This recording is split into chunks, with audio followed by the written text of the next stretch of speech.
Mrs. Dennings always paid more attention to Celia than to the others. No one knew why she showed such favoritism, but an elderly woman, wiping tears, knew that she saw her daughter in the girl. Her daughter had died with her husband in a car accident, and the woman had no children of her own, so she put all her efforts into raising the little orphans. "Oh my God, she's so much like my Jenny," Mrs. Dennings thought, hugging the orphan girl. Celia felt the warmth emanating from her tutor and reached for her like a sunflower to the sun. Mrs. Dennings always tried to please the little girl with something tasty or buy her something new. The girl considered her teacher her guardian angel and foster mother in one. Thanks to Mrs. Dennings, Celia was able to find a job when she left the orphanage 6 months ago. The manager at the cafe was the sister of her beloved teacher, who happily took on the graduate from the orphanage.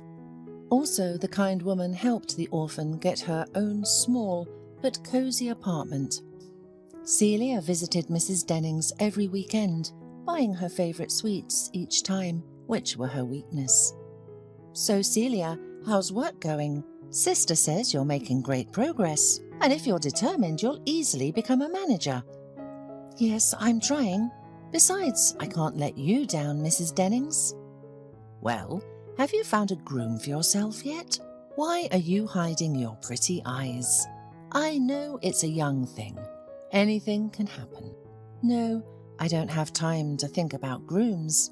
I want to stand on my own 2 feet first, and then we'll see," Celia evasively replied, not wanting to develop such an uncomfortable topic further. Mrs. Dennings understandingly nodded her head, hiding a smile at the corners of her lips. She loved Celia very much and wished the girl only good. One day, Celia arrived at work and Betsy ran up to her right away. "Where are you messing around? Hurry up! Look how many people there are.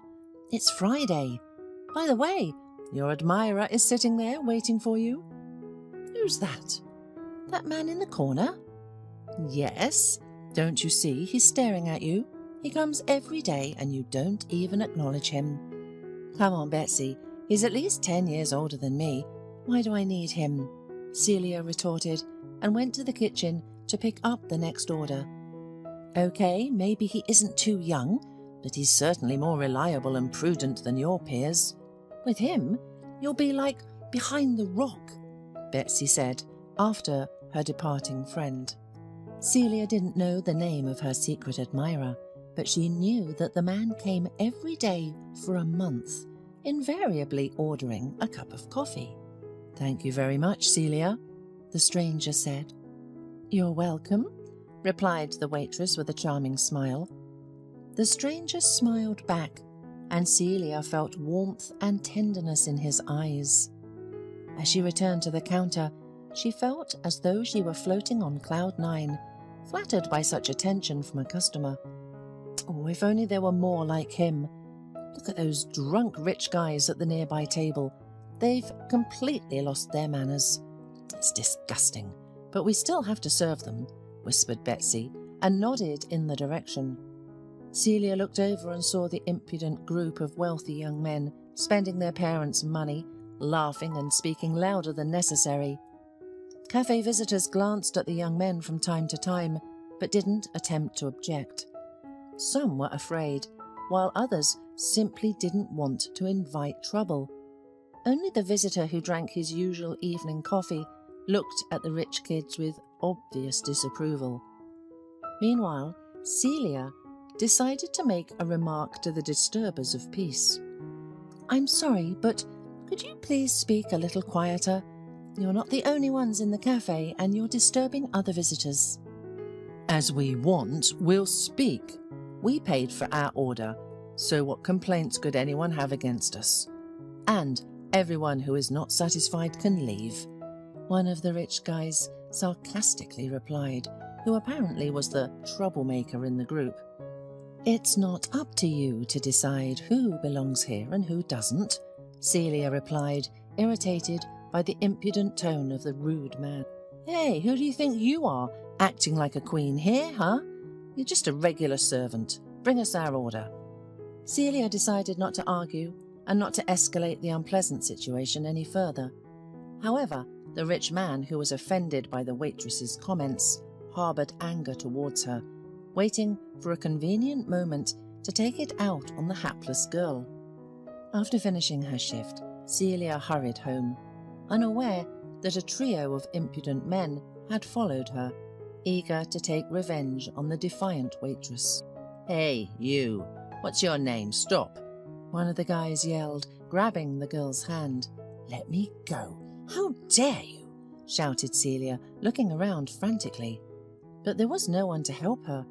Betsy lived in another part of the city and was probably halfway home by now. Meanwhile, the men surrounded the girl, becoming more and more aggressive. Suddenly, a tall, burly figure appeared behind them and began pushing the drunken men aside. A fight broke out, and Celia's defender had a tough time. The girl wanted to help the stranger and began screaming and calling for help. The rich men were momentarily taken aback and started looking around. This delay was enough for Celia and her defender to break free from the clutches of the enraged men. Turning the corner, they ran through the courtyards to quickly get away from their... Only when they were finally safe did they catch their breath. Throughout all this time, Celia did not see the face of her saviour, but under the light of a street lamp, she was able to examine him more closely. To Celia's surprise, it was the same man who always drank coffee. "Thank you. You dealt with them quickly," she said shyly. "To be honest, I got my fair share too. I got into a fight like a little boy. Who knows how it would have ended if you hadn't helped," the stranger replied. "Oh, your jacket is torn at the back. It's very noticeable. You know what? Let's go to my place. I live nearby. I'll make you some tea and we'll fix up your jacket," Celia suggested. "I'm not against it. Let me introduce myself. My name is Brent. And yours is Celia. I already know." The man smiled and took the girl's hand. On the way to her house, Celia and Brent chatted about the details of the recent incident. "Well, here I live. Come in. Of course, it's not a mansion, but it's livable," Celia said, inviting Brent to the bathroom to freshen up and fix himself up. After making delicious tea, the girl examined the jacket and concluded that it could be mended. Under Brent's enthusiastic gaze, she deftly wielded a needle and thread, and in one moment made a couple of thin stitches that concealed the hole in the back. "There you go. You can't see the seam if you don't look closely. It's neat and it won't come undone," the girl joked, helping Brent put on his jacket. "Thank you very much, Celia. You saved me. I don't even know how to sew. I would probably have thrown the jacket away, but it's not good because it's a quality thing," Brent said, heading for the door. As a farewell, Celia stood on tiptoe and hugged her saviour, blushing instantly. Then, as Brent walked out of the entrance, she watched him until he disappeared around the corner. The next day, Celia told her friend Betsy about the incident with the rich visitors. "You see, Celia, I've told you he is a real man, and he didn't lose his cool in a difficult situation. Believe me, you're as safe as behind a rock with a guy like that," said her friend, from whom Celia could not hide an impish glint in her eyes. Celia eagerly awaited the evening to find out if Brent would come today, or if he would break his habit. But when the clock struck 6, the girl saw that the table where the man usually sat was empty. Finishing the rest of her shift, the girl went outside and saw Brent walking towards her, holding a huge bouquet of flowers in his hands. Taken aback, Celia was speechless, but the man didn't lose his composure, and, taking the girl by the hand, offered to take her for a walk. That evening was unforgettable. Brent turned out to be a very gallant and attentive suitor, with whom she felt incredible emotional comfort and warmth. As it turned out, the man was a long-distance truck driver, and he could tell many stories about different countries and the things he had seen during his travels. As they said their goodbyes, Celia and Brent kissed and agreed to meet again the next day. From then on, The couple started seeing each other every day, except when Brent had to leave for work. Every time he was away on the road, Celia worried and got nervous. She felt that she had found someone she could lean on and know that everything was all right. She was drawn to Brent every minute, and she knew that the feelings were mutual. He loved her sincerely and took care of her, as evidenced by his every gesture and look. Sleepless nights, warm embraces, kisses, and romantic rendezvous slowly and surely led the young couple to the wedding. However, Celia always had a feeling of understatement. She felt that something was bothering Brent from within, and he didn't know how to talk about it. One evening, sitting on a bench under a spreading maple tree in the park, Brent gathered the courage to tell Celia about his past. "Celia, I didn't know how to tell you all this time. You see, I was married. My wife, she died during childbirth, and I was left alone with 3 kids." "3?" Celia whispered in shock. "Yes, Celia, I have 3 kids. Twin boys, Jack and Blair, and the youngest, Kate. My wife died giving birth to her." "How did you manage all this time alone?" asked Celia, who couldn't get over such news. "Well, I got used to it. My mother left me in an orphanage and ran away with a biker many years ago. She didn't need me either, just like your mother didn't need you. But I will never put the children in an orphanage. Celia, you probably won't marry me now, will you, with such a burden?" Brent asked, sadly smiling. "Well, if that's an official proposal, I'll go for it." "Why not? I'm an orphan myself, and I know that kids need a mother, especially little ones," Celia said. "Thank you, my dear.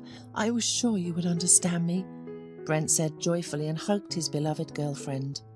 No matter how much Betsy tried to dissuade Celia from such a serious step, it was all in vain. "Celia, why do you need this man with so many children? Aren't you thinking about your own future? Are you ready to raise someone else's kids?" "Well, you quickly changed your mind, Betsy.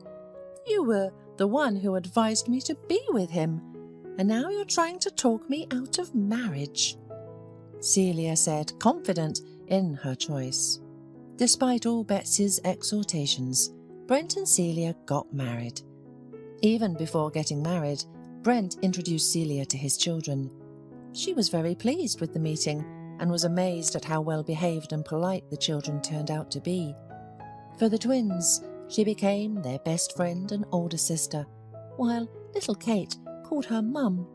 Tears welled up in Celia's eyes. At first, married life was difficult.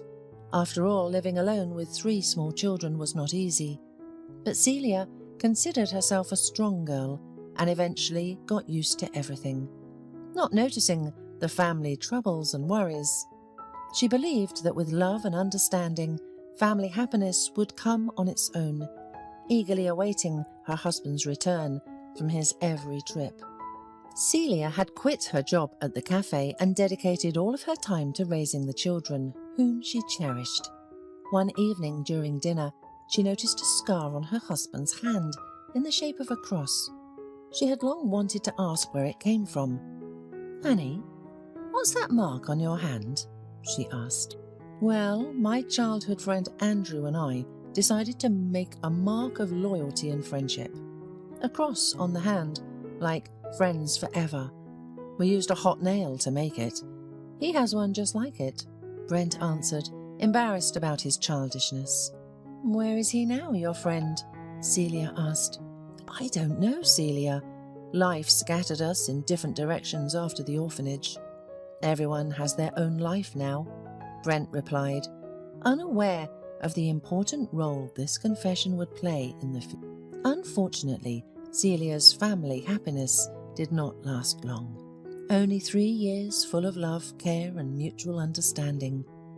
Celia had grown attached to the children, and they all called her Mum in unison. It seemed that happiness was within reach. But misfortune came to Celia's home uninvited, plunging her life into a sea of sorrow and suffering. During his last trip, Brent's heavy trailer collided head-on with a dump truck who had crossed over into oncoming traffic.